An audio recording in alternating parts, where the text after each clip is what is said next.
Come back guys, my self Piyush Goyal, company secretary from Jaipur. दोस्तों, आज के समय में हर कोई फाइनेंस का बिजनेस जो है स्टार्ट करने का प्लान कर रहा है।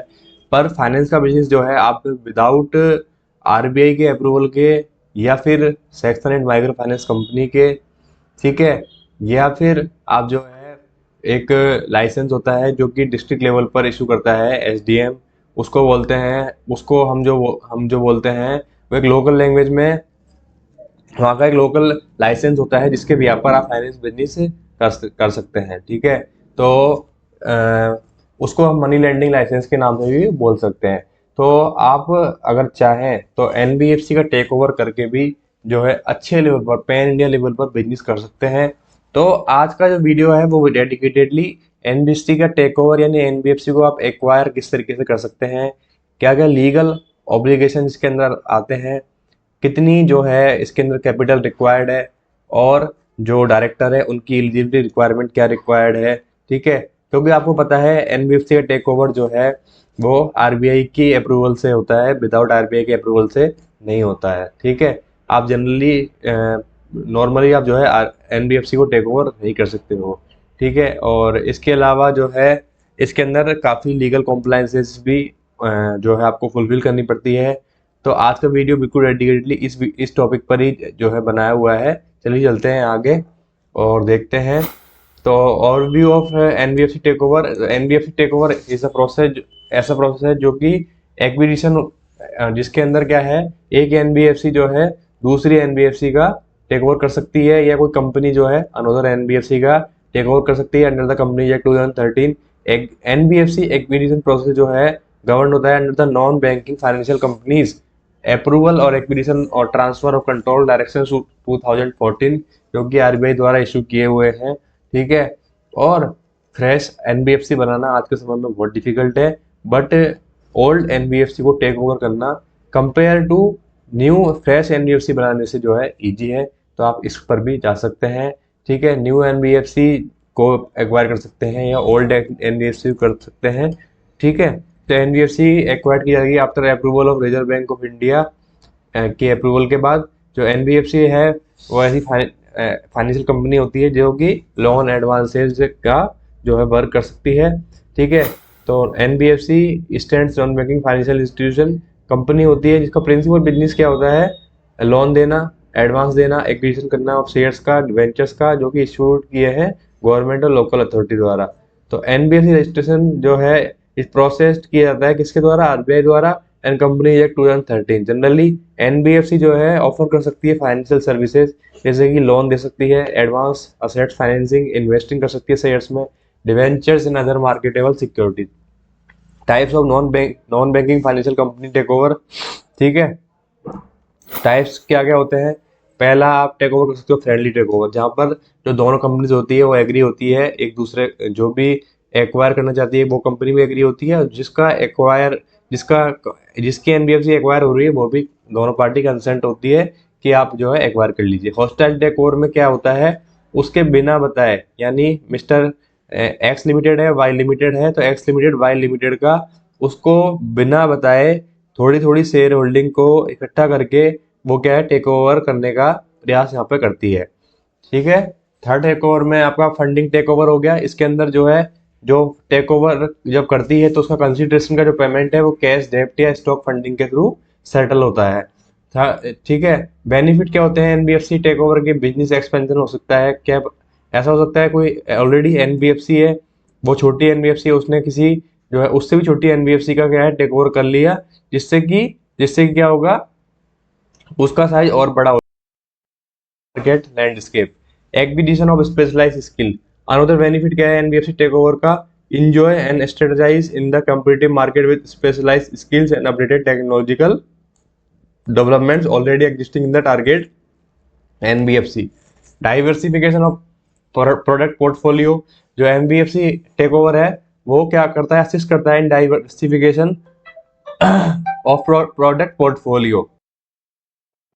फाइनेंशियल जो अब जो in compare to previous time जो लोन की डिमांड है, फाइनेंशियल प्रोडक्ट की जो डिमांड है वो काफ़ी ज़्यादा जो है इंक्रीज हो चुकी है। ठीक है, क्योंकि आज का ज़माना में जो है एआई है, डिजिटलाइज हो चुकी है हर चीज़, तो उसका काफ़ी जो है इम्पेक्ट पड़ रहा है। ठीक है। इसके अलावा अब हम बात करेंगे एलिजिबल क्राइटेरिया क्या है फॉर एनबीएफसी टेक ओवर, किस तरीके से एनबीएफसी टेक ओवर होता है, पूरा प्रोसेस यहाँ समझने वाले हैं। ठीक है, तो नंबर ऑफ पार्टी, सबसे पहले जो पार्टीज होती है इन्वॉल्व, वो होती है टारगेट कंपनी, एक होती है एक्वायरर कंपनी। टारगेट कंपनी वो होती है जिसका टेक ओवर यहाँ पे होने जा रहा है। ठीक है, और जो टेक ओवर करता है this is called the acquirer company. तो company being a target company to be acquired by other company is a target company. Target company जो है ड्यूली रजिस्टर्ड होती है under the Companies Act 2013 and have a valid NBFC COR. COR का मतलब certificate of registration, valid NBFC का उसका certificate of registration होता है। एक्वायरर कंपनी में क्या है, the type of company acquiring the target company is A acquirer company. Acquirer company क्या है, as well as an individual authorized by RBI to generally acquire or transfer of shares of existing shareholder। Capital required क्या होती है for NBFC takeover, minimum positive net on capital required है to acquire NBFC ranges 2 crore and where as RBI ने बोल दिया है अब जो मिनिमम कैपिटल रिक्वायर्ड होगी for setting up the NBFC is rupees at least 5 crore. NBFC assets classification, जो NBFC must क्या कर, एनबीएफसी क्या करेगी, असेट्स क्लासिफिकेशन करेगी under the NBFC assets liability management system, जो कि प्रोवाइडेड किया जाता है by provisioning norms set by the target NBFC. Management change, public notice, अगर मैनेजमेंट में कोई भी चेंज होता है, अगर एक्वायरर कंपनी करती है तो उसका पब्लिक नोटिस जो दिया जाएगा at least 30 days before of such sale of shares और ट्रांसफर ऑफ कंट्रोल। ठीक है, विद वेदर विद और without the share transfer. Following are the indications of public notice, क्या क्या इंटेंशंस होते हैं पब्लिक नोटिस देने के, कि जो सेल और ट्रांसफर है ऑनरशिप वो उसका पता चले, पर्टिकुलर्स ऑफ ट्रांसफर ही उसका यहाँ पर इंफॉर्मेशन पहुंचे, रीजन फॉर सच सेल और ट्रांसफर ऑफ ऑनरशिप और कंट्रोल। डॉक्यूमेंटेशन क्या होती है required for acquisition of NBFC, the acquirer should be well versed with the all information connected with the transfer to avoid delay in process. Following required documents needed होते हैं for submit the RBI office. सबसे पहला document है director and share holder information होती है। Non criminal and conviction statement required है। Declaration of association and non association, bankers report, 3 years financial statement, due diligence report, company legal document, pan number. ठीक है, इसके अलावा KYC document, NBFC business plan, directors identification number, other statutory information. तो ये सारी चीजें रहती है। तो ये यहाँ पर प्रोसेस खत्म हुआ। सबसे अब क्या होगा, जब भी एनबीएफसी का टेक ओवर यहाँ पे होता है तो फर्स्ट स्टेप में क्या होता है, सबसे पहले एमओयू में एंटर होती है। फर्स्ट स्टेप में क्या होती है, एमओयू में एंटर होती है with the propose company.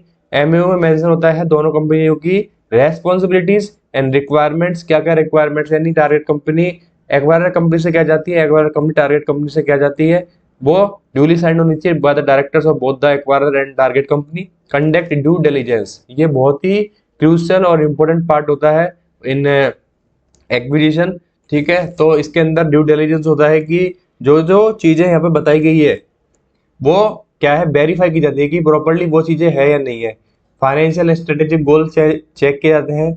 Background verification होता है, एनबीएफसी का मार्केट एनालिसिस होता है, असेसमेंट होता है और फाइनेंशियल एस्पेक्ट। स्टेप थर्ड में क्या होता है, valuation and transfer of assets.